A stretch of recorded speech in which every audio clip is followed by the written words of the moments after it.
사도 바울은 주 안에서 항상 기뻐하라고 빌립보 교인들에게 권면하고 있는데요. 이 편지를 쓸 때 바울은 옥에 갇혀 있는 상태이기 때문에 결코 기뻐할 수 없는 상황이었습니다. 그러나 바울은 상황과 환경을 초월하는 범사에 기뻐하고 감사하는 사람입니다. 기뻐할 일이 있을 때 기뻐하는 것은 누구나 할 수 있지만, 기뻐할 일이 전혀 없는데도 기뻐할 수 있는 것은 주님 안에 있기 때문에, 그의 속사람 가운데 하나님이 주인으로 좌정해 계시기 때문에 기쁜 것입니다.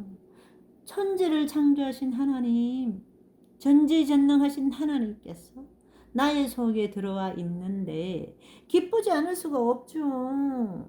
그래서 기뻐하고 감사함으로 간구를 드릴 때, 모든 지각 위에 뛰어난, 지각이 뭡니까? 여기서 지각이 늦게 출근하는 것을 말하는 것이 아니죠. 모든 사물의 이치를 분별하는 능력입니다. 하나님께로서만 나올 수 있는 것, 즉 인간의 이성을 초월하는 평강을 주신다라고 말하고 있습니다.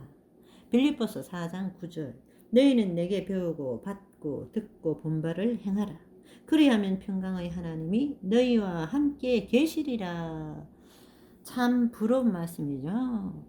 나를 본받아라 할 수 있는 그런 저와 여러분이 되시면 참 좋겠습니다. 사람은 양심적이어야 됩니다. 하나님의 말씀과 성령 안에서 양심적이고 겸손하면은 이런 삶을 살게 됩니다.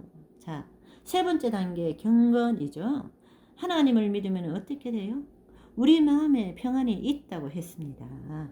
평안하면은 바울처럼 이런 경건한 모습과 생애와 성품이 이루어지게 된다는 것입니다.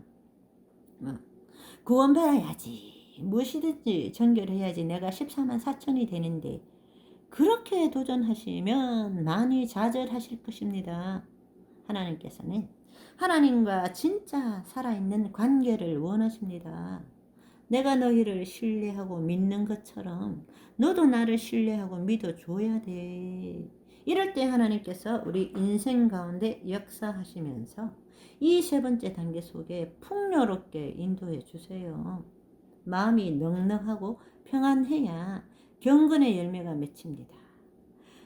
늘 미래에 대해서 불안해하고 초조해하고, 생활에 대해서 불안하고 염려하고, 자녀 걱정 뭐 걱정 하는데 어떻게 이런 열매들이 맺힐 수 있겠어요?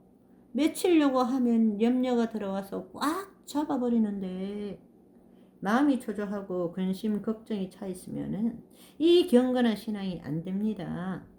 여러분의 경건이 무너졌잖아요. 이상하게 경건한 생활이 안 된다. 참 아름다운 성품이 참 안 된다. 그러시면 첫 번째 단계부터 다시 가야 됩니다.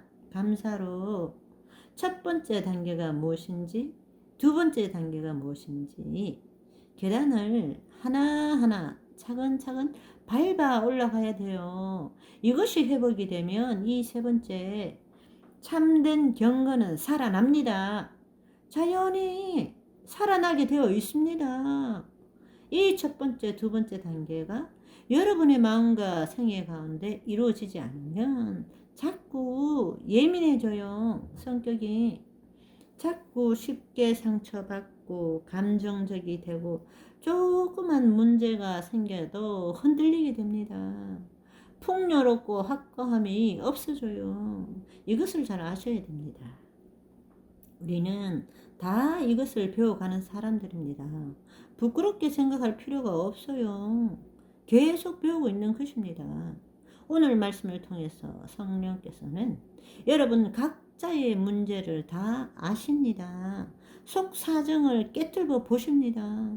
어떤 사람은 이런 문제, 어떤 사람은 첫 번째 단계에 문제가 생겼고, 어떤 사람은 두 번째 단계에, 다 단계에 문제가 있는데, 각 사람에게 문제를 보여주시고 살펴주시고 진단하실 때 여러분들이 겸손하게 받게 되시기를 간절히 바랍니다. 하나님을 믿으세요.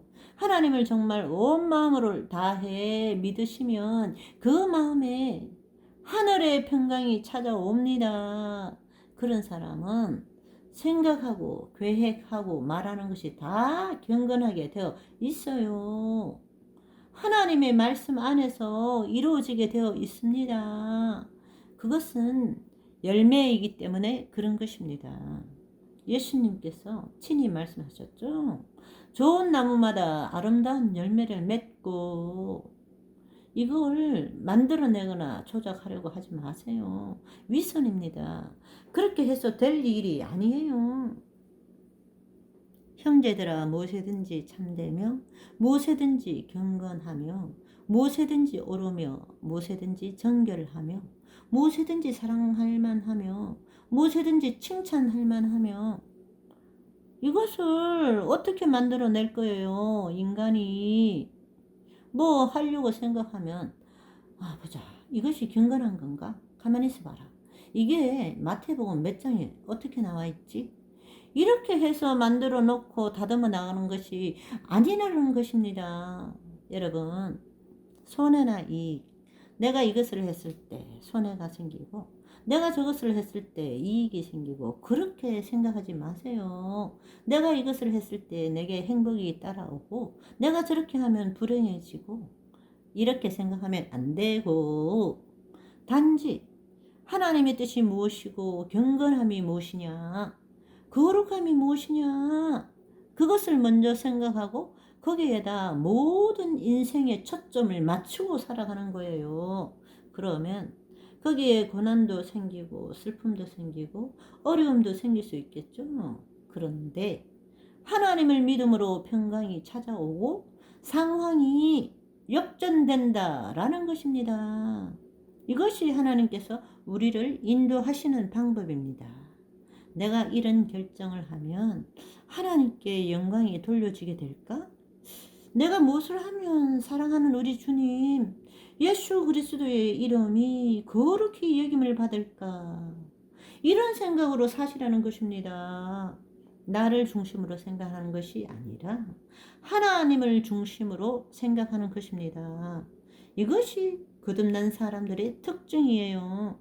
여러분의 심령이 정말 말씀과 성령으로 거듭났으면 이렇게 생각하지 말라고 해도 이렇게 생각하게 되어 있어요.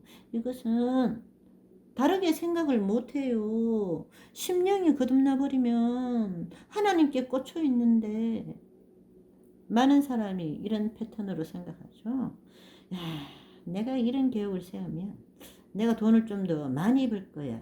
내가 이렇게 생각하면, 내가 이렇게 결정하면 나에게 복이 더 올 거야.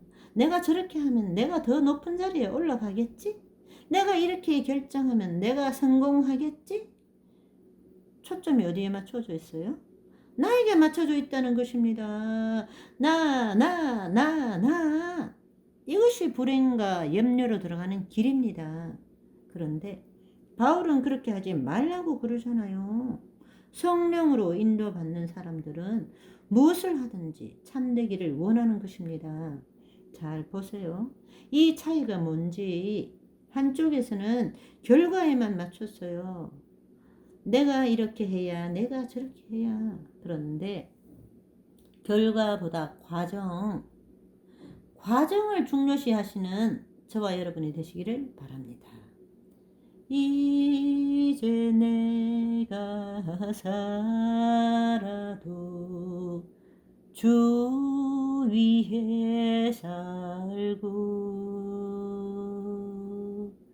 이제 내가 죽어도 주 위에 죽네.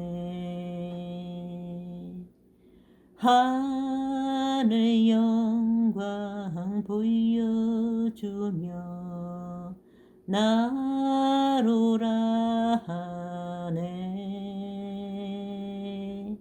할렐루야 찬송하며 주께 갑니다.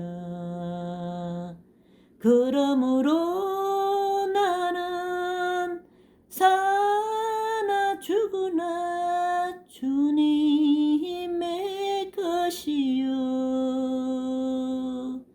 사나 죽으나 사나 죽으나 날 위해 피 흘리신 내 주님의 것이